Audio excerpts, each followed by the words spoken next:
I'm Tammy Jones, and I am the 2014 U.S. Amateur Champion. I'm Linda Wang, and I'm the 2017 U.S. Amateur Champion. My name is Dana Aft, and I am the 2013 U.S. Amateur Champion.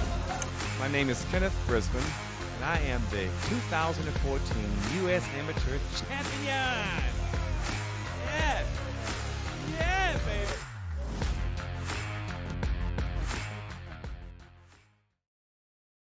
Hey, good afternoon, Pool Player Nation. How you doing? Jason Bowman, APA, joined by Bill Tufts, our tournament director. Good to see you all. And we are here today talking about our U.S. Amateur Championship. Bill, when I woke up this morning, I grabbed my phone, I saw my calendar, and it said, U.S. Amateur Championship player meeting today.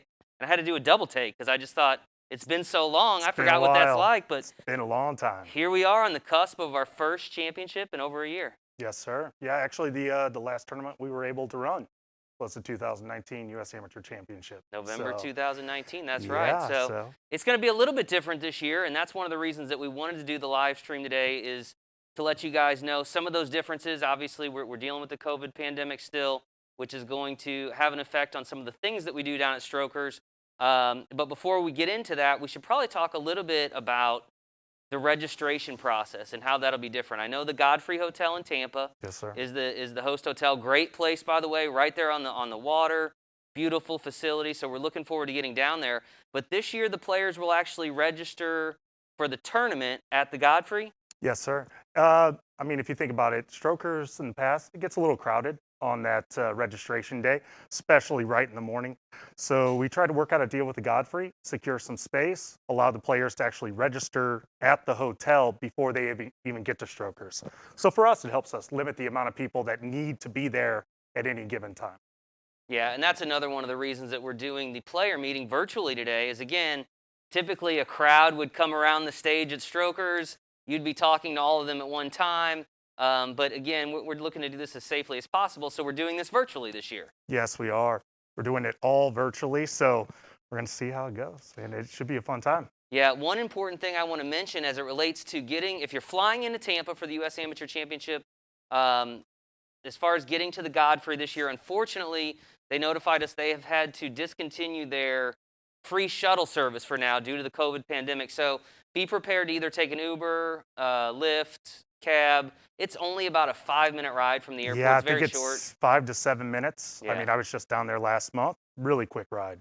Yeah. Super fast to the hotel. So you want to make sure that you're prepared for that. And then we started to talk a little bit about registration. And again, that'll take place at the Godfrey for the ladies. That'll take place on Wednesday morning, correct? Yes, it will. Yes, it will. And we'll do it in stages. Basically, how we're doing it is we're also trying to limit the amount of people that need to register at any given time, even at the Godfrey. So we broke down the match schedule, saw who was playing in the first round. We want to get them through the registration process first. The ladies that are playing in the second round or beyond, they'll register in a second window, but they'll still have plenty of time to get to the location. We're going to allow a little extra practice time in there for them to get used to it, so you're not going to miss out on anything, but there will be 2 separate registration times. Yeah, and we'll be, again, this is going to be kind of a common theme through our discussion today, but we're looking to limit the amount of people at any given time in a certain place, and that'll impact registration. Bill already mentioned some people will register a little bit earlier, some will register a little bit later, depending on your first round time. But the other thing that we're going to be doing during registration this year that we've never done before with the players, we're going to be doing a live photo shoot with each of the registrants as they come through. It's going to be a little challenging, especially when we get to the men's division where there's 128 players, but the goal here is to capture 3 or 4 images of every one of our qualifiers for this year's U.S. Amateur Championship so we can create some really cool graphics and things. And I think we've got actually one that I want to demonstrate. You can see this is Tina Larson, who won in 2019, our last championship. We're looking to be able to create stuff like this for all of our U.S. Amateur Championship participants. So we will be sending out in a few days a schedule that you will not only register, but that you will also have your photo taken. And we're actually going to we'll probably take 2 or 3 different photos of everybody, very similar poses. We'll bring you into a separate room from registration. You'll have the option to briefly remove your mask. You will need to be masked at both registration and the photo shoot, but when we go to take the photo, we will give you the option of quickly removing your mask for your pictures if you'd prefer. So we understand some people want to get their beautiful mug in the shot, absolutely, right? not just always have these things on their Yeah. faces.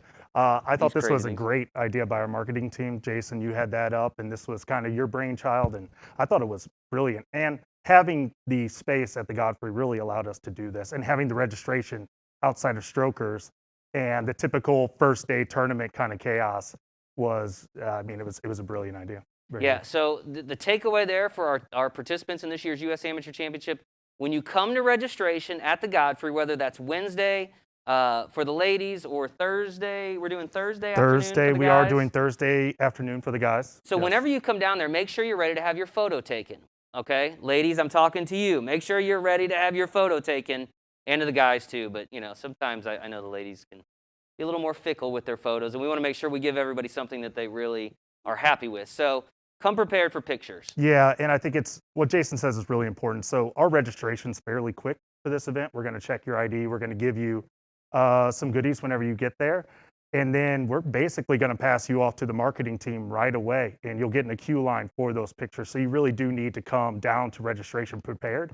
The good thing is registration's at the hotel. So hopefully if there are any issues or something else, or you feel like you need to change it up a bit, hopefully your hotel room's available. You'll be able to run up there and go get changed. Nice. All right, so just to recap some of those early changes from the time that you arrive in Tampa at the Godfrey. Obviously, you'll check in at the Godfrey. I believe check-in time there is about 3 o'clock in the afternoon. But when you register for the tournament itself, again, ladies, you'll register on Wednesday morning. The guys are they're going to have 2 windows, the guys. Most of them will register on Thursday. Yes. Ideally, you should register on Thursday. And then for those that haven't quite gotten in Friday morning? Yeah, we've got, well, I guess it's technically 3 windows. So it's going to be 2 windows for the guys in the afternoon. Again, kind of based on when they play. We're breaking them down into smaller groups.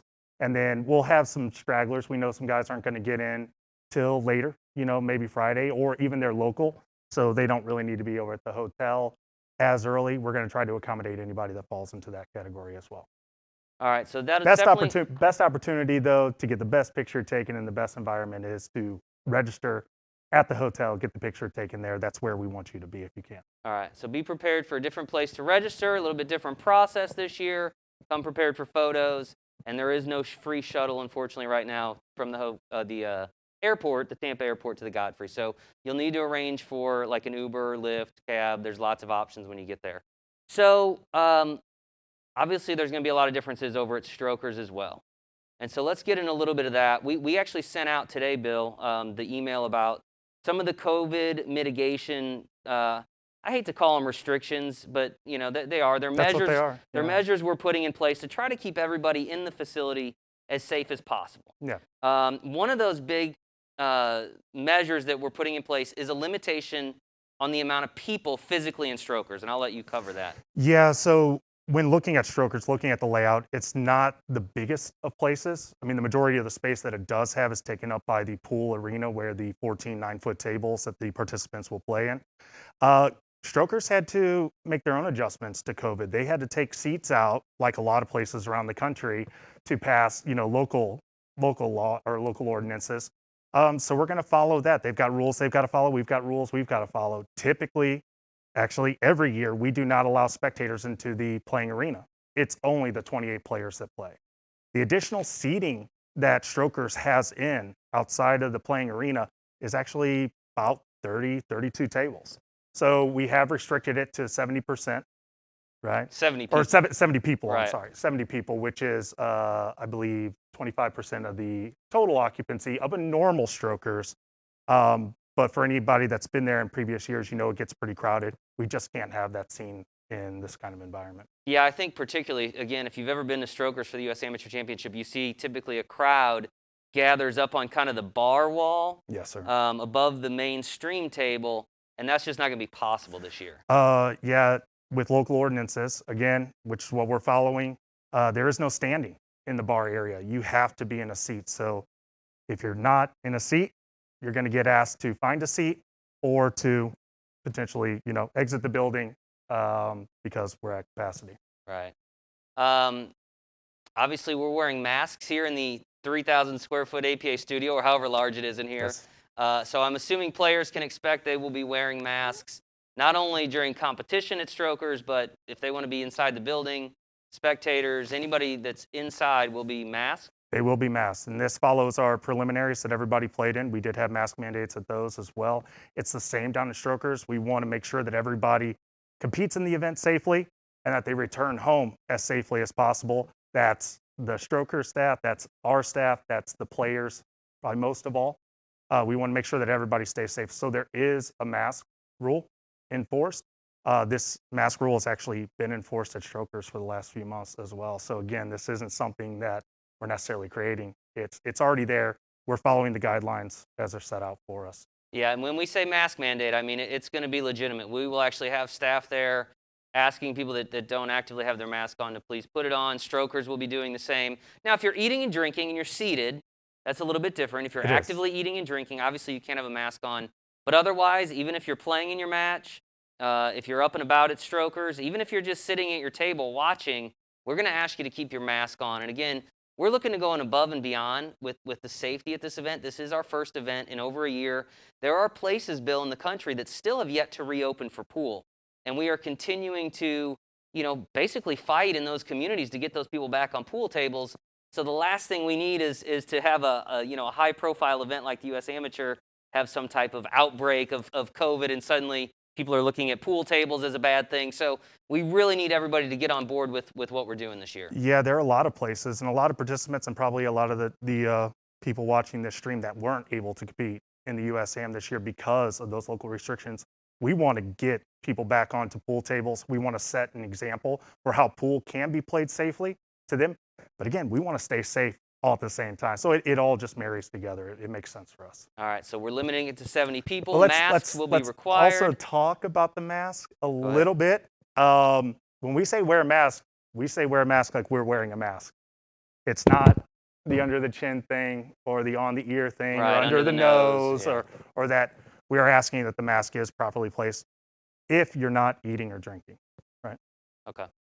So again, 70 people, masks worn at all times. That will be enforced. That's not like a loose restriction. No. And in fact, we should point out too, I know some states in the last few days have changed their mask mandates. I don't believe Florida has a mask mandate. I don't believe they do. The Pinellas County, which is where the event is, may. I'm not sure. But again, this is going to be mandated by the venue, which is Strokers, as well as us, who is hosting the tournament, APA. So it's not going to change, I guess is my point, right? No matter what happens in the next 10 days, you will still be required to wear a mask to come into Strokers for the duration of the U.S. Amateur Championship. Correct. And look, we get it. Some people don't like masks. We're sorry you don't like masks. I'm fine with mine right now a little but bit. But it's, it's not my favorite thing to wear either, especially when I'm talking to you guys, but it's what needs to happen right now, and it's what's going to be happening at the U.S. Amateur Championship. So prepare yourself. Go out this weekend. If you haven't been wearing a mask, put one on while you're practicing and get used to it because, again, we don't necessarily want it to impact your level of play, but it is going to be a requirement. It's going to be a requirement for all of the participants. And it kind of brings up a good point about the dress code in general. I mean, this is an event where we ask you to dress up nice, right? Definitely pay attention to the dress code that was included in the finalist guide that you guys received via email. Really go over it. Make sure that you're prepared. We enforce the dress code heavily. The mask is now part of that, right? If you don't have a mask, then we'll see if we can provide you one. If we're unable to provide you one, you will not be able to play your match. All right, so pack your favorite mask. I'll have mine, probably a few of them. Probably a few. So be prepared. So we've talked about occupancy, we've talked about masks, we've talked about the fact that people won't be able to stand. Bathrooms. We're going to limit the bathroom, 2 people to a bathroom at a given time at Strokers, which is not that, I think there's maybe 3 like spots 30 in the bathroom. Well, in our side. I Yeah, haven't been in the other men's side. Yeah. We don't know about the ladies' side. But we're going to ask 2 people in the bathrooms. The good news is we're bringing in an extra bathroom outside, and we'll get into what we'll be doing outside. Yeah. But there'll be a secondary bathroom that can be used, and again, 2 people at a time in there. Absolutely. Yep. So if we're bringing in an extra bathroom, I got to assume that's outside. What else are we doing outside to keep people that can't necessarily be in Strokers at the moment happy? Well, we realize that the hotel is 30 minutes away, right? It's a beautiful drive. It's an excellent drive across the causeway, but it's 30 minutes away. We have some rounds where a player may win, they may be playing again, but they may not be playing for another hour and a half or so. That's not a great amount of time to head 30 minutes the other direction, Right. go to the hotel, drop off whatever you're going to drop off, and then basically get right back in the car and come back, right? So what we're going to bring in is a large tent, a 30 by 60 full on like wedding tent style. Nice. We're going to try to do it up with TVs, music, food in there. We're going to try to provide a few games, some entertainment, be fully lit, so it'll still be going at night. And we encourage all of our players that when they're not in a match to enjoy the outside, enjoy that tent experience out there. And we're going to try to make it as special as possible for you, but we're trying to do the best to be as convenient as possible in these incredibly inconvenient times. That sounds pretty good to me. Tampa in late March or mid to late March there's worse places to be, no doubt. It should be about 75 degrees and sunny every day, so that'll be nice. Strokers, we've basically created an outdoor space for you to be able to enjoy the nice weather in Tampa, to be outside. And again, at the end of the day, it's all about keeping everybody safe, so that's what's most important. Back to the safety. So the tent itself, we're going to have roughly, I think it's 84 seats or so. All of those seats have been planned out to be able to be socially distanced as well. So we're not doing anything different than we're doing inside.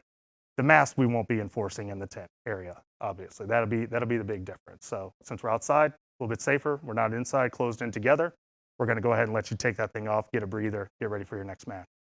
Yeah, and although we won't require masks on the outside area, certainly if you want to be outside and you're more comfortable in a mask, Of course. you are more than welcome to leave your mask on. We are not going to be shaming anyone for what they feel like they need to do to stay safe at the event, and we want everybody to do Not at all. what makes them most comfortable in terms of safety. So that's something good to point out. What else, Bill? What other COVID mitigation techniques do we have in place? I know we're going to ask everybody to wash their hands before your match and after your match. Again, we're not necessarily going to strongly enforce that. We're not going to watch you go into the bathroom and leave the bathroom. But it makes common sense that if we're all touching the balls and the table, maybe a good hand washing before and after the match just to stay a little safer. Yeah, that's definitely on the players. On our side and on Stroker's side, we're going to be going through sanitizing the tables between rounds when we can. We are definitely going to be checking people at the door. We're going to be checking temperatures too, make sure nobody's coming in with a fever. That's going to be a big one, and everybody needs to be prepared for that whenever we do that. We're going to be asking people to leave, and I think this is probably the trickiest part, right? We've got a 70-person capacity. We've got 28 on the floor who have to play. We have to make the accommodation for those 28 people. So the process will work. The round will be over. We'll ask anybody that's not competing in the next round to exit, right, until they need to play again. And then that'll allow us the space to bring in the new ones, right? So we're going to be working through this process. We've got a few details to hammer out. We're going to try to make it as painless for people as possible. With that, we know that when the players leave, right, so do the spectators that came inside with them. But it may not be all of them. But we're going to do our best to accommodate for as many spectators that want to come in and see. I think it's really important to note, though, that with the restrictions in the upper area of Strokers, that typical viewing spot that most people could use to see across the room, and you guys will see it whenever you get there if you haven't seen it already. That typical viewing area, it won't be able to be packed like that. So some of the views of the tables will even be limited on the inside. Yeah, and so one of the things that Bill and I were talking about before we went live here is that, folks, you're more than welcome to set up your cameras and live stream a match, any match that's not already on the live stream table, I should say, which, of course, you can watch here on the Poolplayers Facebook page. But, if you've got a data plan and you want to set up to shoot live for friends that are outside or whatever, have at it. We're not going to limit you from doing that. Just plan and prepare for it. If you want to bring a small tripod for your cell phone. And the same thing for the participants, the spectators, anybody that wants to live stream it, go for it. We certainly will not restrict that unless it's the main table, in which we'll ask that you use our feed. But otherwise, it's an option for folks that want to be able to see what's going on inside that maybe can't be inside at that moment. Exactly. And then obviously we'll have one table that's going virtually every round with the live stream. But we're also setting up other cameras that we're hoping to get as many tables in view as possible and try to provide that outlet for people as well.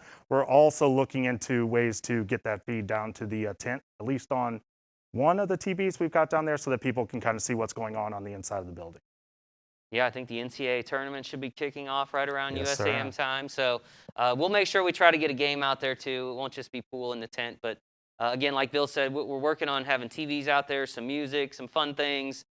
Strokers hopefully be able to provide food out there, if you want to order food and that kind of thing. So we are doing our best to make sure it's still a great environment, it's just going to be a little bit different this year. I think in a lot of ways, it's a lot different. And I think to acknowledge that, everything's been a lot different Right. over the last year.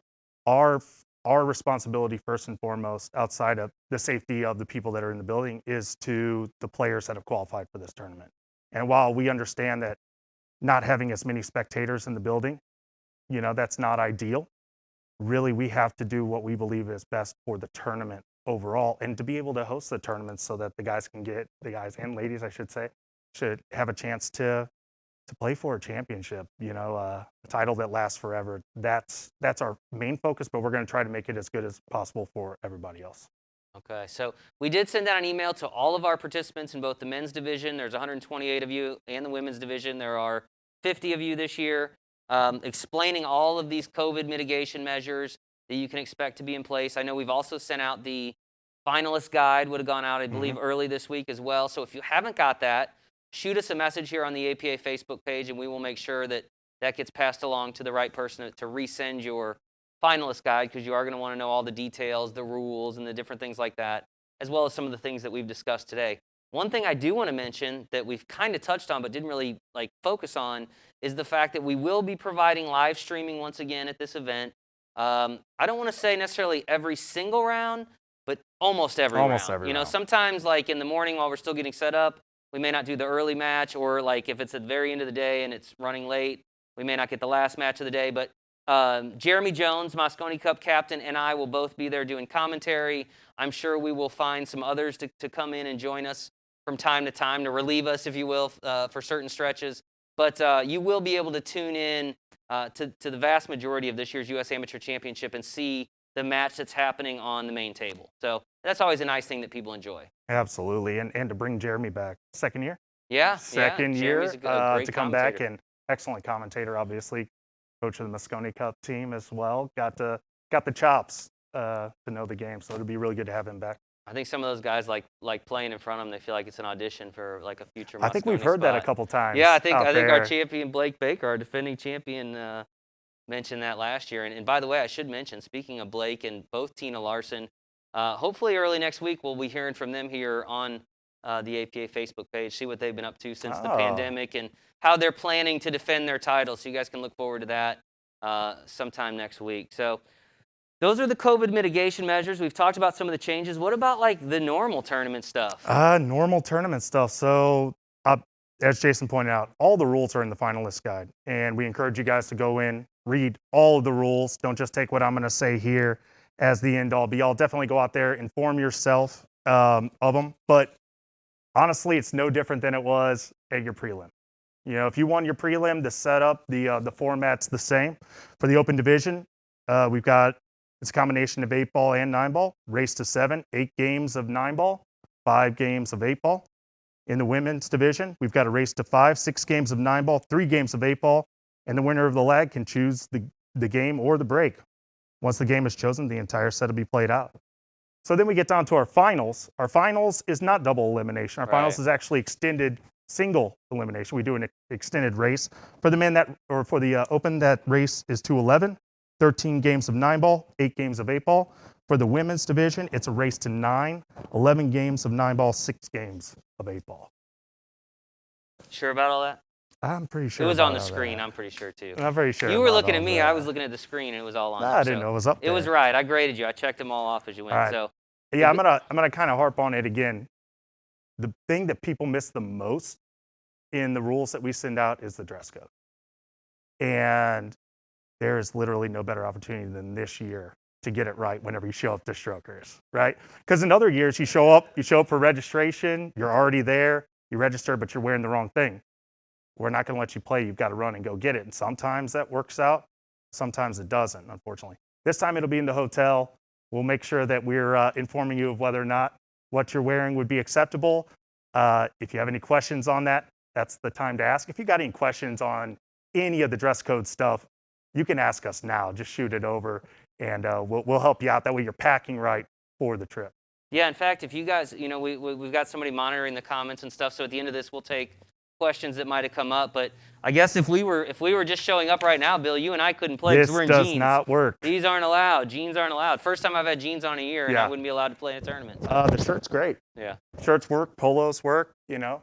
Slacks are great. But none of the jeans, none of the khaki cargos. Not going to get into it all. You guys go out there and read it. It's not too extensive, but we just want to make sure that we're representing the sport well.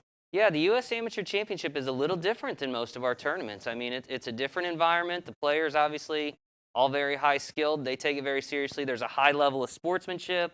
There's a high respect for the game there in terms of just behavior, dress, etiquette. You know, I mean, all of those things are present. It's what makes the USAM as special as it is. And but I think you're right. Like the fact that they're registering at the hotel and having their photo shoot done, hopefully they show up with no dress code issues. That should be nice. Exactly. Maybe a benefit. And having this players meeting now as opposed to the 5 morning minutes before the round. Yeah, 5 minutes before the round starts also helps. So guys, definitely pay attention to that stuff. We take it very seriously. Okay, cool. What else you got on the tournament front that we need to So make on sure the tournament people know? front, I think table assignments. So this is going to be different a little bit. When we start announcing tables for your next round, most of you are going to be outside when that happens because your round hasn't started. We're not going to let you in until the other round or until we get enough tables out from that round. But what we do ask is that your round time will be posted. You can find that on CompuSport. We use the CompuSport app. All your times will be there. So you can check that from anywhere. That information should be provided to you as well. Guys can get in there, figure out all your times, show up at least 10 minutes early, right? And you never know what traffic's going to be like, Causeway or 19 or any of that. Show up early, right? I'd say about 10 minutes because we will call matches up to 10 minutes early. We'll start the process.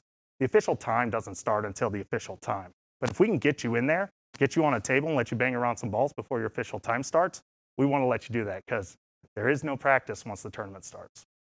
So while you were talking, Steve was off camera showing me a whiteboard with a question on it that said, flip a coin or lag for break. How are we handling that? So we're going with the 2020 rule.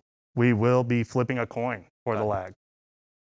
So no lagging at this year's event. No lagging You'll at this flip event. a coin. If you win the coin toss, you'll have either the option to break or to choose the format. Yes. And then your opponent will get the other of those things. Correct. So, okay. That's a good question and one I'm guessing is. came in on the chat. But yeah, it's, different times, right? We're in different times. times and we're trying to do everything we Different can times. to eliminate risk wherever we can. So a few differences for our APA players. The push out is allowed in the USAM format. We always get this question, so we went ahead and put it in here. It's not in the rules, but there is no 3-foul rule. We always get that. It makes sense of why we would get it at this tournament with the level of play we're doing, but we do not do the 3-foul rule there. Let's see. Anything else? I think everything else, guys, we're actually going to cover before your round. We're going to reiterate this stuff. We don't expect you to remember what I'm saying here on Thursday for next Tuesday, Wednesday, or Thursday. So we'll go over it again. The nice thing is you can actually go back and watch it because we did this live stream. It'll be here forever for you to watch. And for all of those of you that are tuning in that aren't playing in the USAM, thanks for watching, by the way. Thank you. And try to qualify next year. Absolutely. Steve just came over with this whiteboard again. Question on magic rack or regular rack. So our default is always the regular rack. But if both players agree to use the magic rack, they're allowed to use the magic rack. There you go. Makes sense. The other one that always comes up is, can you rack your own? No, you cannot rack your own. Your opponent must rack. If you're having problems with the rack, you can get a floor manager over. The floor manager racks, the rack must be taken. Okay.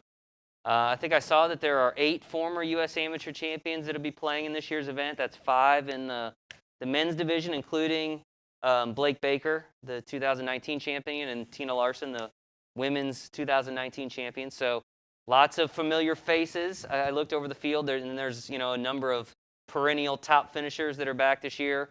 So it should be an exciting event. Should be some great competition. And I tell you what, when you said CompuSport, I haven't thought about CompuSport in a while. Just brought a big smile to my face because we're talking about actual tournament Round times. things. We're not talking about a Yeah. rescheduled tournament or a canceled tournament. We're talking about a real life championship pool tournament. It doesn't get any better than the U.S. Amateur Championship. So Steve's over there writing on his whiteboard. I am talking to try to fill as much time as I can while he writes. You're doing an It's a excellent little job. technique that I've learned over the years. And the question is, oh, Richard Andrews. What's up, Hey. Richard? I think Richard's going to be there, Richard Andrews. I think he beat his son out for the spot. His son, Really? Dr. Daniel Andrews. So maybe they both qualified because we they- had the yeah. secondary. I don't know. I have to go back and look, but Yeah, we I'm pretty were- sure Richard's going to be Yeah, there. with COVID, we were able to do some things we haven't done in the past because we postponed the event. We were able to run multiple preliminaries in some markets, giving people a second chance to get into this tournament. And when we did, we actually had the highest preliminary participation we've ever had, even though we had very significant and very prominent markets that unfortunately were not able to compete this year. Yeah, no California. No No Brian Chicago. Parks. Yeah, no Brian Park.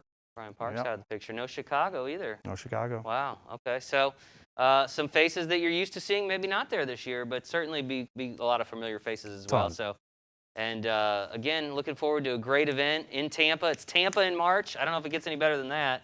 And then you throw in the Godfrey, which sits right on the bay, and it should be a beautiful event. Looking forward to it. You got anything else you need to cover on the tournament front? I think the last thing to cover is that this is our 12th year at Strokers. 12 and years. 12 years at Strokers. It would have been 13, but hey, 12, we'll take it. And, those guys are great. And with all of this, dealing with all of these COVID restrictions, dealing with all the nuances and the things we've got to change, we couldn't have a better partner in Jose and his team. We're really looking forward to getting down there and doing this thing with them again. Yeah. Excellent. There's a excellent reason we've place. been at Strokers and in Tampa for 12 years. It's a great city. It's a great venue. If you happen to be in the Tampa area, certainly would encourage you to check out Strokers if you're looking to play pool or just grab a good bite to eat because their food is the best that you're going to find in a pool room, in my opinion. So definitely an opportunity there. Steve, do we get any more questions from the stream? You're not writing on the whiteboard anymore. Maybe. Oh, he's writing again, folks. So, and again, if you're seeing this video later after we're live, we'll try to respond. Of course, you can send questions to our page. How do you qualify? So, for the U.S. Amateur Championship, you actually have to win a preliminary round, or at least place highly enough in a preliminary round, right? Well, you have to win. So some of the brackets are very large. So we'll have multiple qualifiers off of one bracket. Okay. So basically, it might play down to 1, 2, 3, whatever. However big it is, we try to take the appropriate amount of slots from that. But you do have to enter into a preliminary. You have to show up. You have to play your best because just getting through the preliminaries is extremely difficult in this particular format. Yeah, this is not one of those deals where you can just kind of pay your money and start playing. And I've seen a lot of those like emails come in from people. How do I sign up to play? Well, you actually have to sign up, play in a preliminary, win the preliminary, then you move on to the big show in Tampa. So the good news is I think we're planning on trying to open the window maybe with the event here in a couple weeks. Yep. Generally, we open it with the event. We'll have to see. Things are a little off because the whole schedule is a little off. Because our calendar is if we quite a can bit figure different. that out on time, we'll be able to start taking preliminary entries as soon as the event kicks off or shortly after it kicks off. Yep. And then you'll play in a preliminary round. I think, I don't know if we know for sure yet. We're looking at least September, which is typical preliminary time, and then maybe a secondary one. Yeah, we did the secondary this year. We're exploring the options of whether or not it's feasible going into next year. We will see.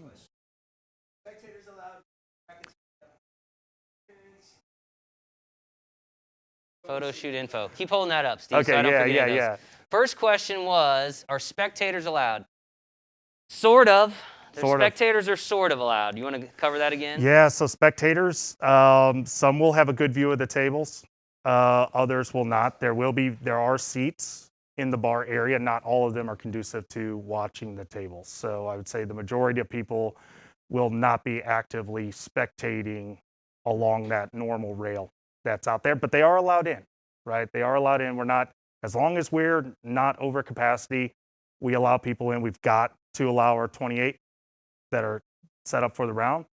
Outside of that, we've got 32 people we can allow in. So that'll cycle. Factor probably what, 10, maybe 8 to 10 staff between APA and Stroker staff.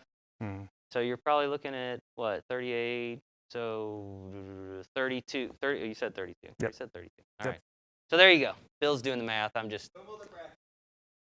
So the brackets, I'd have to ask Nicole. I think she's in the stream. She better be. I don't know when we're going to post those. I know that everybody will get their round time long before they get to Tampa because we want everybody to know when they're playing, because there's no need to show up early, really. Right. I mean, it's going to be restricted. We don't mind you hanging out in the tent if you want to. Should be cool. Plus, you might see some people you haven't seen in a year and a half. But honestly, for us, convenience for not just the location, keeping the pressure off, but also for the players, we are going to let you know when you play before you get there. Yeah, and I think I saw a question about photo shoot on the whiteboard from Steve. Say that again. Group pick or single?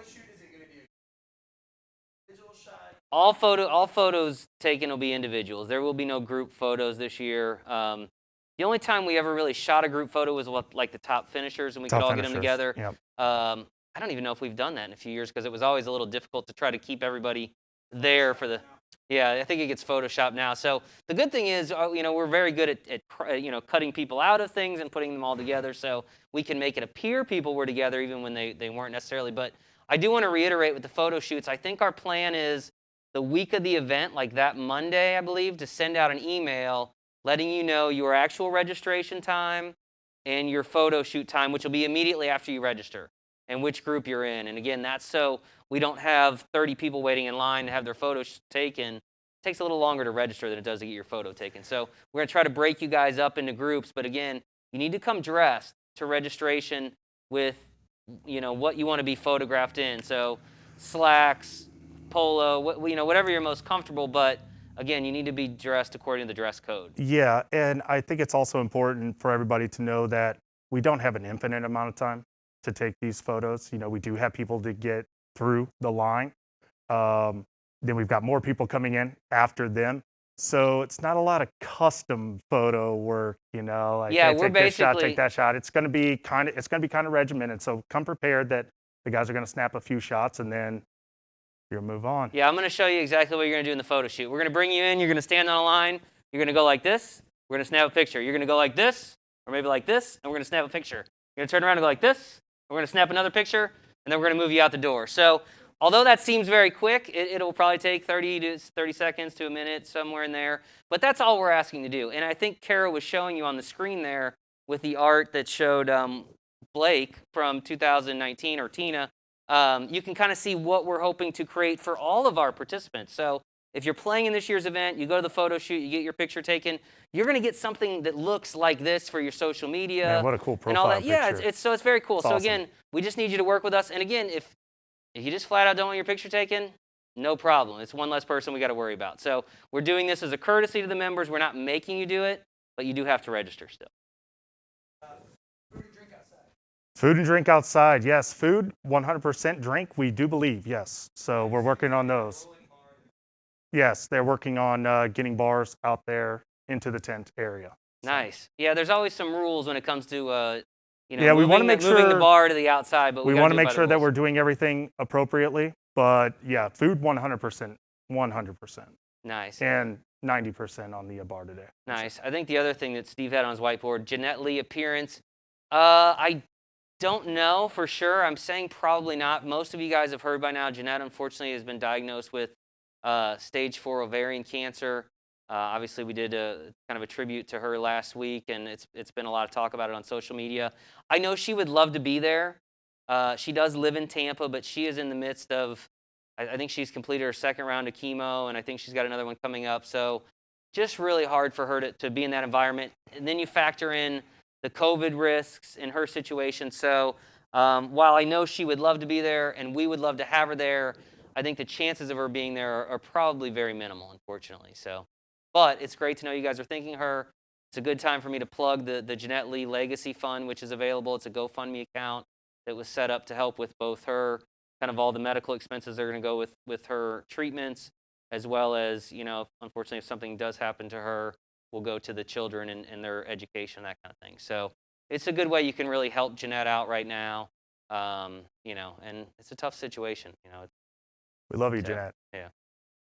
Tough not to get emotional when we talk about her. A little bit. Any other questions, Steve-O? No more questions? Everybody's got it? Limited capacity, 70 people. Masks at all times, don't forget them. Wash your hands before and after the match. Awesome tent going to be set up outside of Strokers. We've created outdoor space. You can eat, you can drink. Oh, look at them. They're all right there. 2 in the bathroom at a given time. And again, no standing at the bar. You will have to be at a seat at a table to stay inside.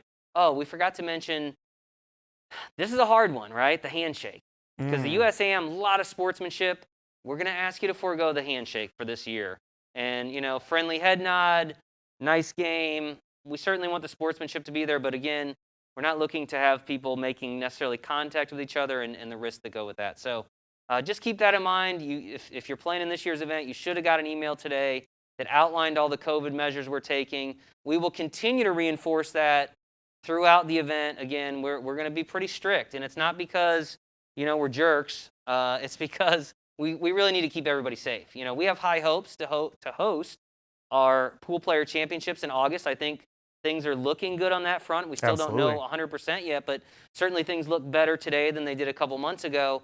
And to do that, I think this is a good dry run, right, for some of the things we may have to look at when it comes to our event, which would be, certainly more than 70 people, but we may have to limit who goes in the tournament room.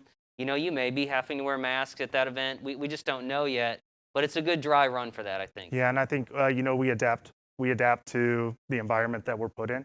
And we've got plans. What we've learned over the last year or so is that plans only work if things kind of go according to them, right? And so far things haven't really, but it's definitely picking up. And the fact that we're talking about an event that's, a little over a week and a half away and that we're actually going to get to do it, it's a pretty awesome feeling for me. I know it's an awesome feeling for you. Absolutely. Can't wait to get down there and get this thing going. All right, guys. Well, with that, we're going to wrap this up. Thanks for joining us. For those of you that are fortunate enough to be heading to Tampa in the next couple of weeks, we look forward to seeing you guys down there again. Just make sure you're prepared for some of the changes this year, and we look forward to seeing you. We'll see you in Tampa. See you in Tampa. Adios.